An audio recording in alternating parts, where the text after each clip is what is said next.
새해 첫 업무일인 2일 경남 지역 지자체들이 시무식을 열고 2026년 병오년을 힘차게 출발했습니다. 어려운 환경 속에 지자체들은 위기 속에서도 도약을 다짐하며 각오를 다졌습니다.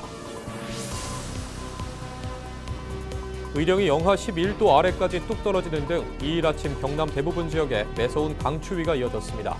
3일 아침까지 추위는 이어지겠으며 건조한 날씨도 계속될 전망입니다.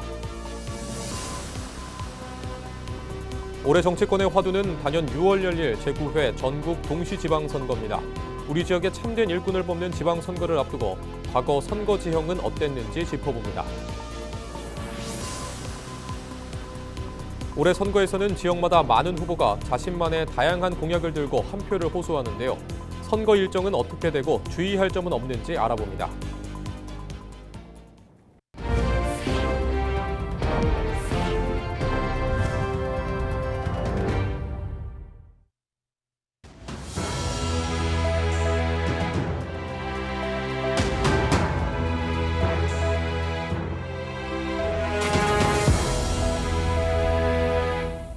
시청자 여러분 안녕하십니까? 헬로티비 뉴스입니다. 새해 첫 업무일인 2일 경남 지역 지자체들이 시무식을 열고 힘찬 출발을 알렸습니다. 국내외 여건은 여전히 녹록치 않지만 모두 위기 속에서도 도약을 다짐하며 병오년 새해 각오를 다졌습니다. 표영민 기자가 취재했습니다. 경상남도는 1월 1일 새해 공식 일정을 시작했습니다. 경남에서 가장 먼저 해가 떠오르는 양산 청성산에서 박완수 경남도지사는 도민들과 함께 새해 첫 일출을 맞았습니다. 330만 도민과 함께 힘차게 뛰어오르는 한 해가 될 것이라고 저는 확신합니다. 도민 여러분께서 같이 힘 모아주시고 우리 경남도정은 도민을 위해서 열심히 일하는 한 해가 되도록 하겠습니다. 박종훈 경남교육감은 국립 3.15 민주묘지 참배를 시작으로 새해 공식 업무에 들어갔습니다. 본청에서 열린 시무식에서 박 교육감은 경남의 모든 아이가 차별 없이 행복하게 성장할 수 있도록 교육 정책을 흔들림 없이 추진하겠다고 강조했습니다. 경남 18개 시군도 일제히 새해 업무에 돌입했습니다. 김해 시는 청렴을 주제로 시무식을 열고 새 출발을 다짐했습니다. 과도한 자료 요구와 보여주기식 행정 등 낡은 관행과 결별하자는 캠페인으로 행정의 변화를 약속했습니다. 홍태용 김해시장은 새해의 긍정적인 변화가 시민의 일상에서 체감할 수 있도록 하자고 당부했습니다. 올 한 해 우리 시정과 여러분 모두 초원을 달리는 말처럼 힘차고 자유롭게 목표한 바를 하나둘씩 성취해내는 한 해가 되었으면 하는 것 바랍니다. 고성군도 동심동덕, 하나된 마음으로 군정을 이끌어 나가겠다고 밝혔습니다. 이상근 고성군수는 촘촘한 행정을 통해 국민의 삶을 세심히 살피겠다고 약속했습니다.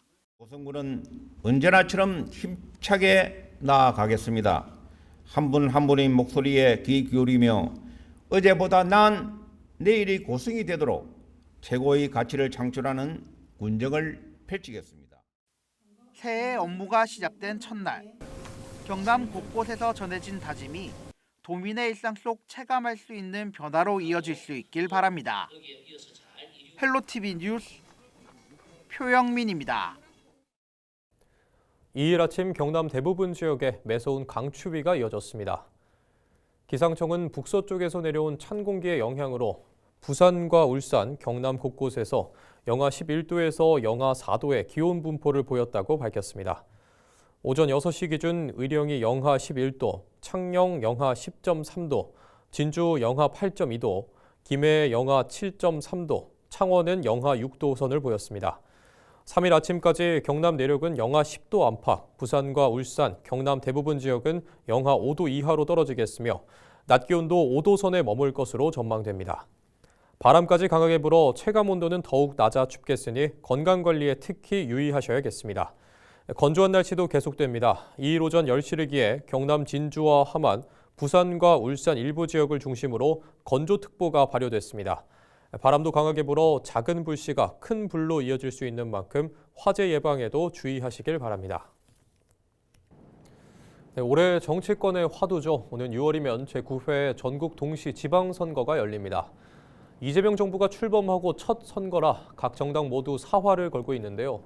지난 선거 결과를 되돌아보면 어땠을까요? 김수정 기자가 짚어봅니다. 지난 2022년 윤석열 정부 출범 후 2년 만에 치러진 제8회 전국 동시 지방선거, 국민의힘의 압승이었습니다. 도지사는 9석 가운데 국민의힘이 5석, 더불어민주당이 4석, 그리고 서울을 비롯해 광역시장 8석 가운데 광주를 제외한 7석을 국민의힘이 차지했습니다. 지난 지방선거에서 대승을 이룬 국민의힘은 이번에 수성을, 민주당은 서륙을 앞세웁니다. 2년 뒤 2024년 열린 제22대 국회의원 선거는 범야권의 대승으로 끝났습니다. 민주당은 절반을 훌쩍 넘는 161석에 이어 더불어민주연합 비례대표 14석까지 합해 175석으로 거대 야당이 됐습니다. 이른바 심판론의 불이 붙어 국민의힘은 총선 3연패라는 뼈아픈 성적표를 받았습니다. 윤석열 전 대통령의 파면으로 치러진 지난해 제21대 대통령 선거에서는 3년 만에 정권 교체가 이뤄졌습니다. 49.42 대 41.15. 당시 민주당 이재명 후보는 역대 최다 득표수를 기록하며 대한민국 대통령에 당선됐습니다.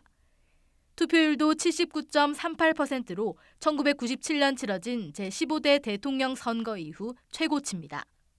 변수로 작용을 하고 있지만 그래도 이게 뭔가 큰 유권자들로부터 반발을 사는 그런 모습, 조짐까지 이어지지 않고 있거든요. 정치는 또 살아있는 생물이라는 이런 이제 이야기도 하고는 있지만은 조심스럽게 조금 우리가 지켜봐야 되지만은 주민을 대표할 참된 지역의 일꾼을 뽑는 9번째 전국 동시 지방선거. 지난 지선은 국민의힘이, 뒤이어 총선과 대선은 더불어민주당이 승기를 꽂은 가운데 여야 모두 물러설 수 없는 한판 대결이 이제 5달 앞으로 다가왔습니다. 헬로티비 뉴스 김수정입니다. 올해 지방선거에는 지역마다 많은 후보가 자신만의 다양한 공약을 들고 선거에 나옵니다. 선거 일정은 어떻게 되고 주의할 점은 없는지 알아봤습니다. 정호석 기자의 보도입니다. 어느덧 5개월 앞으로 다가온 6.3 지방선거. 다음 달부터 본격적으로 예비후보자 등록이 시작됩니다. 가장 먼저 2월 3일부터 광역시도지사와 교육감 선거에 예비후보자로 등록할 수 있습니다. 이후 2월 20일부터는 시도의원, 구시의원과 장애 예비후보자 등록이 가능합니다. 군단위 지역의원과 지자체장 선거의 예비후보자 등록은 3월 22일부터입니다. 예비후보자 등록 기간 주의할 점이 있습니다. 공무원 등 입후보 제한을 받는 사람은 원칙적으로 선거일 전 90일까지 해당 직에서 사직해야 합니다. 입후보 제한을 받는 공직자 등의 경우 비례대표 지방의원 선거를 제외하고 선거일 전 90일인 3월 5일까지 사직해야 하고 또한 이날부터는 국회의원이나 지방의원의 이정활동 보고가 금지됩니다. 예비후보자 신분으로 할 수 있는 선거운동 방식에도 제한이 있습니다. 선거사무소를 개소할 수 있고 명함과 어깨띠 등을 활용한 1:1 홍보가 가능합니다. 또 문자를 활용한 선거운동과 인터넷 홈페이지 개설, SNS 계정을 이용한 홍보도 할 수 있습니다. 하지만 확성장치를 사용해 선거운동을 해선 안 되고 5개에서 대중을 대상으로 말로 하는 선거운동도 금지됩니다. 선거일 전 60일인 4월 4일부터는 지방자치단체장의 정치 행사 참석과 지방자치단체의 각종 행사 개최와 후원이 제한되는 등 지방자치단체장은 선거에 영향을 미치는 행위를 할 수 없으며 후보자 또는 정당 명의의 선거에 관한 여론조사가 금지됩니다. 본후보 등록은 5월 14일부터 이틀간 매일 오전 9시부터 오후 6시까지 가능합니다. 선거운동은 5월 21일부터 가능합니다. 후보자들은 예비후보자 자격으로 가능하던 선거운동 방식에 더불어 벽보와 현수막을 활용할 수 있습니다. 또 유세차를 활용한 선거도 가능하지만 집회는 금지됩니다. 이와 함께 전화를 이용한 선거운동도 할 수 있지만 선거 당일에는 불가합니다. 중립기관인 저희 선거관리위원회도 공정한 선거가 될 수 있도록 최선을 다해서 이제 단속 활동이나 홍보 활동 이렇게 하도록 하겠습니다. 사전투표는 5월 29일부터 이틀간 매일 오전 6시부터 오후 6시까지 진행됩니다. 6월 3일 본투표 날에도 오전 6시부터 오후 6시까지 투표가 가능하며 개표는 투표 종료 후 즉시 시작됩니다. 헬로티비 뉴스 정호석입니다.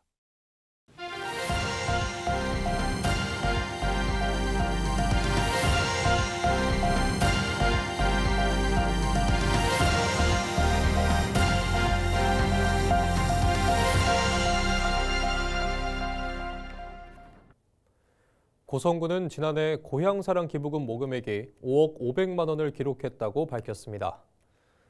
이는 목표액 2억 5천만 원을 2배 이상 초과 달성한 금액입니다. 이번 모금에는 총 3,200여 명이 참여했으며 이 가운데 100만 원 이상 고액 기부자는 82명으로 집계됐습니다.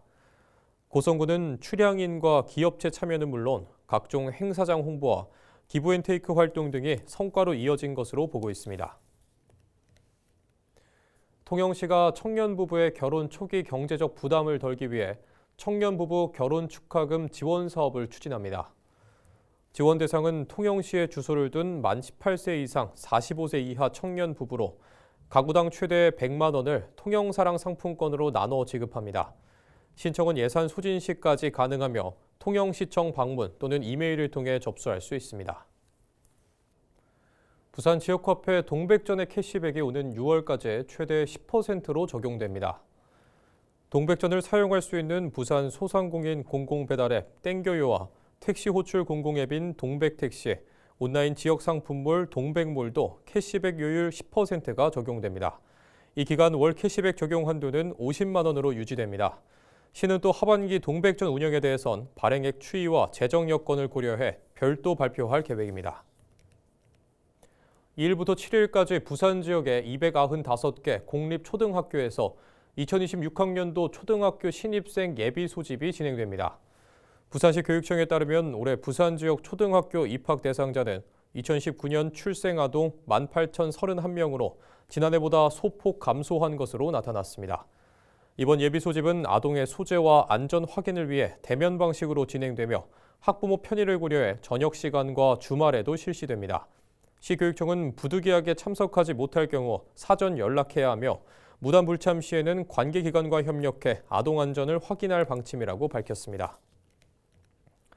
폼피두 센터 부산 분관 건립을 위한 기본계약 체결 시한이 연기됐습니다. 부산시에 따르면 부산시와 조르주 폼피두 국립예술문화센터는 폼피두 부산 분관 건립을 위한 기본계약 서명 기한을 당초 지난해 12월 31일에서 오는 3월 31일로 3개월 연장했습니다. 시는 계약 세부 조건에 대한 논의에 시간이 더 필요하다는데 양측이 공감하면서 시한을 늦춘 것으로 전해졌습니다. 마산 로봇랜드가 2019년 개장 이후 처음으로 지난해 입장객 50만 명을 달성했습니다. 경남 로봇랜드 재단은 2일 지난해 테마파크 입장객이 51만 명으로 역대 최고였던 2022년 49만 6천여 명을 넘어섰다고 밝혔습니다.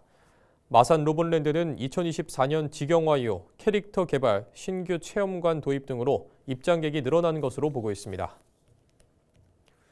삼성중공업은 지난해 12월 31일 오세아니아 지역 선서로부터 LNG 운반선 2척을 7,211억 원에 수주했다고 2일 공시했습니다.